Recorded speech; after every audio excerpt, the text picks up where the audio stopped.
What is Imaqtpie gonna play in his first game on TSM, the hover, and it's actually gonna be the Shyvana in the jungle, and I think this might be the first for, no, not the first for Global Pro, but I had a couple plays before, but still fun to see a champion that I think so often was maligned for, oh, has no early gate pressure, has no utility, why would you play Shyvana? It's a solo queue all-star champion, and Imaqtpie shows up at TSM, and they're gonna give him a Imaqtpie champion. We actually feel of Sven, and that is going to open up Imaqtpie. He knows that he has pressure bottom side. They've got a ward in the tri-bush. They have even a control ward here on the little pixel bush in the river. But because of that bottom lane trade, Smithy not going to spray the plant over the dragon here. And Imaqtpie will be extremely happy. If you get an early Drake, free 5 minutes on Shyvana, it is absolutely insane.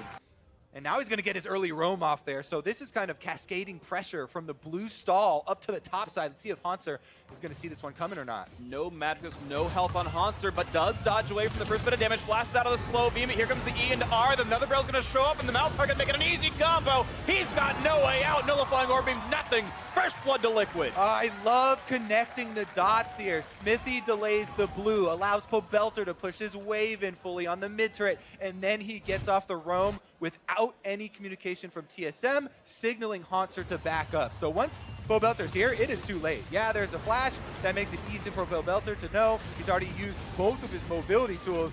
He walks in, gets all spells down, and it's an easy first blood for Team Liquid. That being said, the gold is still very close. So it really opens it up for Imaqtpie to just stack these dragons. They have the Kalista bottom lane. It is not a fully, completed Bork or anything, but they're keeping the bottom lane pushed in. And we'll see if there's any sort of contest. Well, Tarek, Trista are starting to come around a little bit. They are going to be first on the play. Mike very low. Yeah, down to half HP. Cloud Racer with the highest single target damage. A stun goes in, but a nice rocket jump buffered properly by Doublelift gets himself out. But now, no one's really around to stop. Gragas is close, actually. Imaqtpie getting him a hit. If he ulted, he could get a kill. He would be close, but no, this fight's going to come in time. Double Drake picks up the TSM. Games can get extremely hectic, but as of right now, everyone should know that they're all available. Yeah, they are right now. We'll see what happens. Imaqtpie wants to steal the red buff, and he's going to lock in, and didn't judge the instincts quite right. Smithy gets the last hit, but now lands the body slam, lands the ultimate available, and he's going to get out before he's in range of Walter's ultimate. But now it's Bjergsen in melee range, gets a shield, and does not get ulted himself. As now here comes the dual lane. Imaqtpie on the other side of this one. As long as he can get his teammate around, Sven can save him, but he's got to buy some time for himself. He's going to lock in range, pulls him in, he will stay alive, and saves Unbreakable Will. Imaqtpie said, no, we've got enough time. Sven's going to be here. He's got my back, and he was right. Honey Fruit for him to heal up a little bit as well. And remember, they do have an Ocean Drake. Right now, though, it looks like there's a collapse on bottom. A lot of damage. They know no ulti for Kalista. Plenty of damage here. Exhaust. Here comes Gangplank as well. The flash forward. Double also knock him back in and does so. Another pushback, and Doublelift gets himself the kill. 2-0 to Liquid. As the chase continues, they're all going to turn invulnerable thanks to Ole's ulti. The chase is on Imaqtpie at 200 HP, maybe a little bit more. The flash to double stun. Huge plays out of the bot lane. 4 kills to Liquid. Olay gets double stuns there. Smithy flashes in. Doublelift flashes in. Everybody's going full throttle here for Team Liquid. They're going to be able to snowball this into first turret gold as well. And this is a very big swinging point for them. While Impact is still safely farming, got 3 assists from that bot lane play. And there we go. Liquid getting their map control. Pretty much unassailable Herald grab, and that should be the second turret of the game when it gets summoned. We'll take a look here as Rift Herald is summoned in the mid lane, and Team Liquid do reorientate. Getting pretty low. Here comes the headbutt pulverize onto 2 targets in the front line. No stun to be landed, but the turret scum, which means no defense left for TSM. The flash, ulti into the back line, looking for that kill, and they're likely to get it. Sven, not long for the world. He's going to fall down. Double getting revenge yet again in his X-team. As Imaqtpie pops the hourglass, but has not a lot of time left to go. The stopwatch won't matter. Imaqtpie is down. Alistair's next up. King Me, they say, looking for maybe the number 5, but not just yet. Back to the mid lane 2-2 turret, and Herald will survive to knock down yet another. Barrel chain shows up for a bit more damage. 7-0, 4-0 in turrets. And even though they gave up the first 2 dragons, there's an Infernal Drake for Team Liquid to grab on top of this giant lead that they've been able to accrue for themselves. So it looks like Doublelift won't have to wait too long to get a little taste of that revenge against his former team, because they are coming out swinging.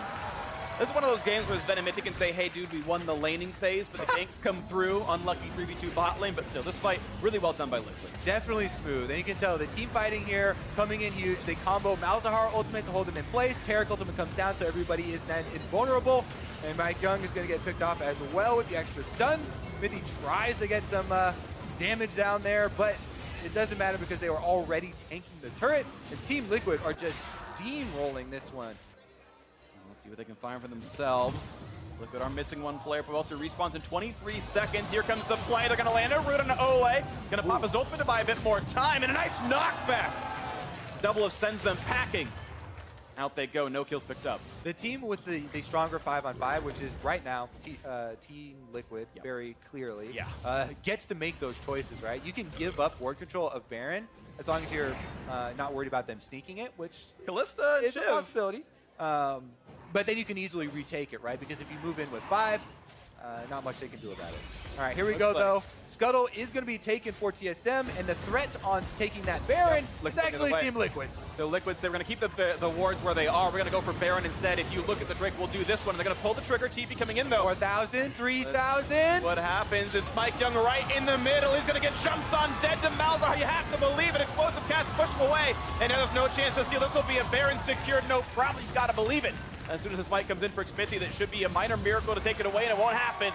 A kill plus the Baron grabbed by Liquid. They made the right call. Ooh, that was definitely some miscommunication from TSM there. Mike Young goes in. Maybe they thought it was a little bit lower, or they thought they didn't have any other chances, but maybe just committing him for a steal attempt. At that point, though, this is all Team Liquid right up the middle.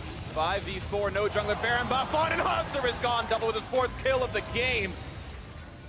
And as the ulti gets sent, Mythic gets sent back to the base, but doesn't really matter. Next wave's coming in about 15 seconds. TL, again, with map control, can push anything they want. And inhibitor down means they can immediately return out to the map. But there's the play. Yeah, it definitely was. Okay, so it was a steal attempt, basically. It's like it's one of the suicide steal attempts. Yeah.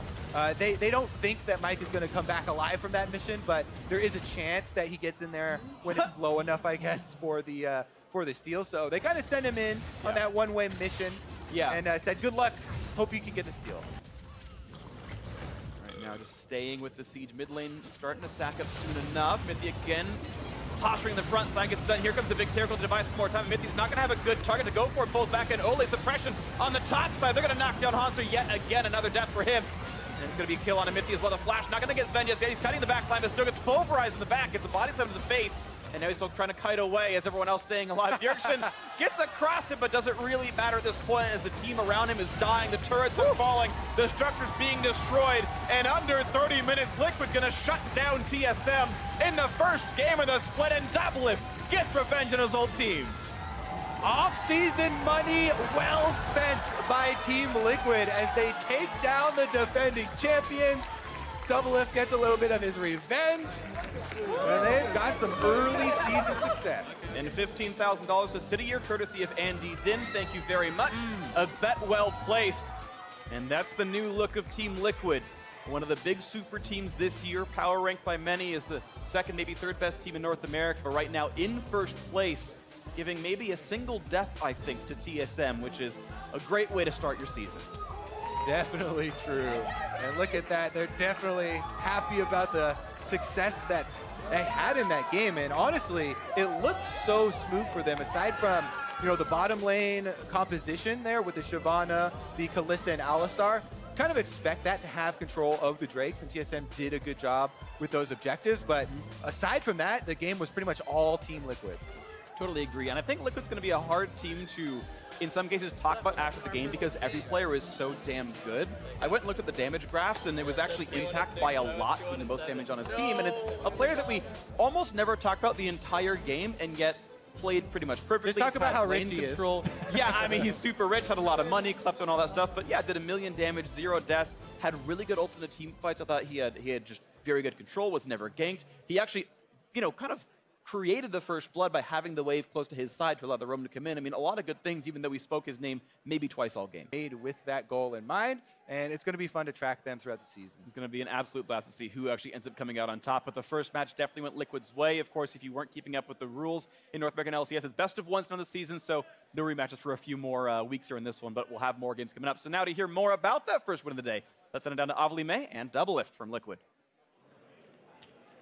Thanks, guys. I am here with Doublelift, victorious off of that win, beating Team Solo Mid. Now, you were very open going into this game. You wanted to take down TSM, and not only did you pretty much destroy them in the game, but you also raised $15,000 for City Year, charity of Team Liquid, straight out of Reggie's pocket.